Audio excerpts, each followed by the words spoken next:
What is overlanding and why does it matter? That's what we're talking about in today's installment of Overland Chat with Matt. I'm your host, Matt. Let's jump right into it. Overlanding is a form of travel in which participants use their own vehicle to undertake an extensive journey. Let's break that definition down a little bit. First and foremost, overlanding is a form or style of travel. If you're interested in overlanding, it's because you're interested in travel. Travel is the goal of overlanding, and everything else is just how we're accomplishing that goal. Which brings us to the second part of our definition. Participants use their own vehicle. This is key to overlanding because it affects so many aspects of our travel experience. By traveling with our own vehicles, we can change our plans as we like without worrying about public transportation or tour group schedules. We can choose to go to unusual destinations that would otherwise be difficult to access. And we can travel with our pets, sports equipment, musical instruments, cameras, or whatever you want to put in your vehicle to improve your experience. Of course, traveling with your own vehicle also brings its own challenges, with vehicle repairs, fuel, and importation requirements that you wouldn't need to worry about if you were using a different form of travel. The final part of my definition is that overlanding is an extensive journey. Just like the use of our own vehicles, this is part of my definition because it has a major effect on our travel experience. It opens us up to many more destinations and to spending more time at those destinations, of course, but it also opens us up to other experiences that make us feel like we are truly living on the road. Things like getting our hair cut, grocery shopping, or going to an auto parts store. The stuff that brings us into the communities we are traveling through in a different way than the average tourist. And having the luxury of time to view those experiences as part of the journey, not a waste of precious vacation days. Planning an overland trip also looks a lot different than planning a short camping trip or vacation. Overlanders can't just look at the weather forecast to determine the gear they want to bring. They need to consider all of the seasons and climates they will be traveling through and all the situations they may find themselves in, whether it be rafting through a tropical jungle, hiking at the foot of a glacier, or taking in some live music in a hip colonial town. The approach to daily routines is also affected by the length of the trip. Someone on a short camping trip may enjoy cooking elaborate meals on an open fire, or only eating canned food that isn't cooked or refrigerated. But most people wouldn't choose to do these things for every meal, every day. Likewise, eating out for every meal may be fun on vacation, but may not be practical on an overlanding trip.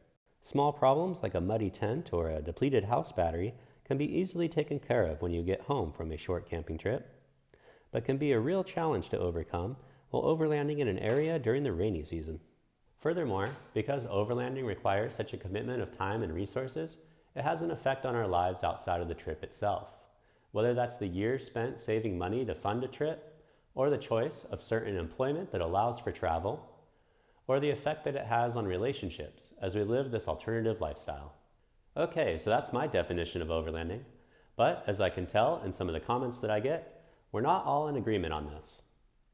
I'm going to dive further into this in just a minute, but first, a word from our sponsor. Nature is mysterious and untamable. It can be dangerous at times, but natural places are where I feel the most calm and connected. It's the hectic rush of cities and social situations that cause me stress. If you're struggling with social anxiety like I was, it's important to know that help is available. That's where BetterHelp, the sponsor of today's video, comes in. BetterHelp connects you with a licensed therapist who is trained to listen and give you helpful, unbiased advice. First, you go to their site and answer a few questions. Then BetterHelp will match you with a professional who has years of experience helping people with struggles just like yours. You can do it all from your phone or computer, via phone call, video chat, or messaging, however you feel most comfortable. It's the easiest possible way to start talking to a therapist.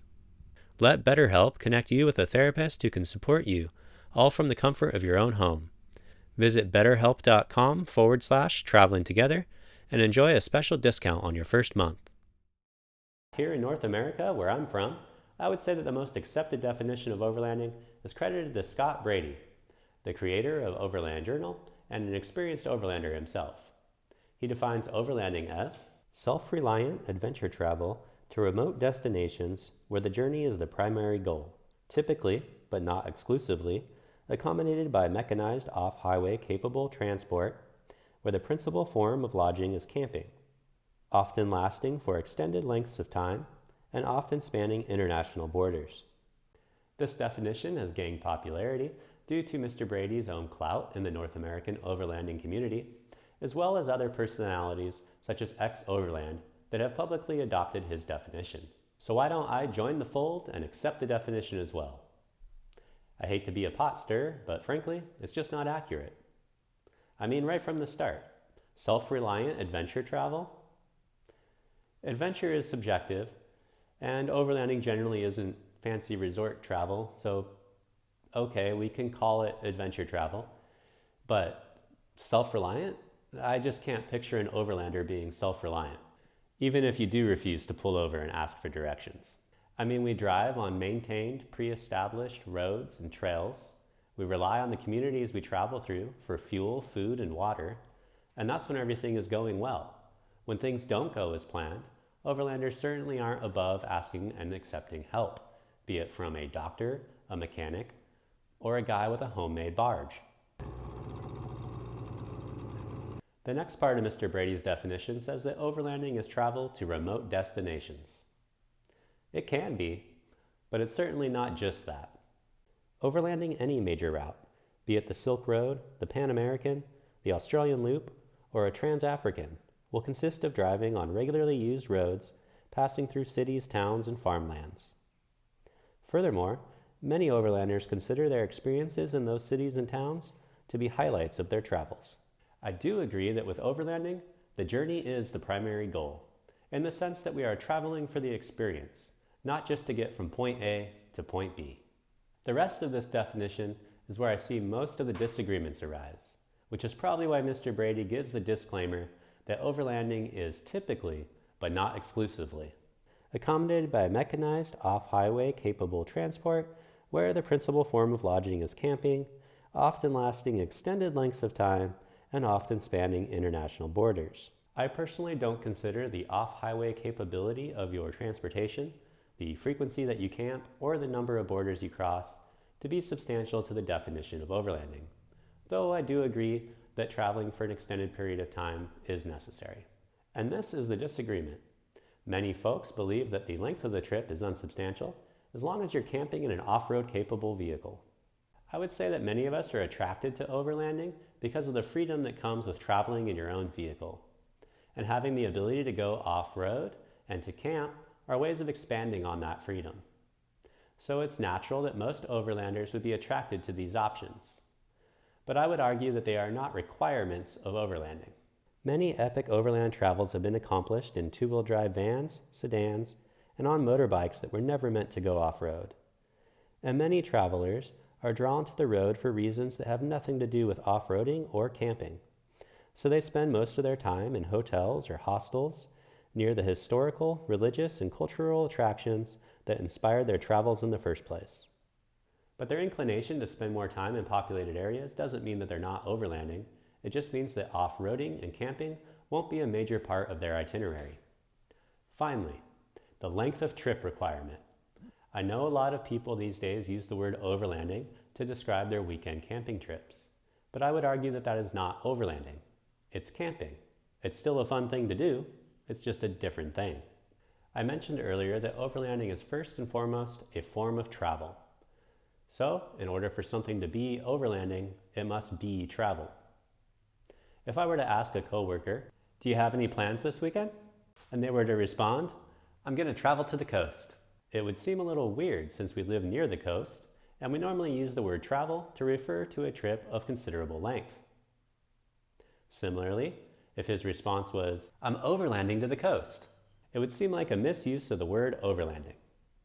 So I don't have a number of days you need to be away from your house or a number of miles you need to drive to earn your overlanding merit badge.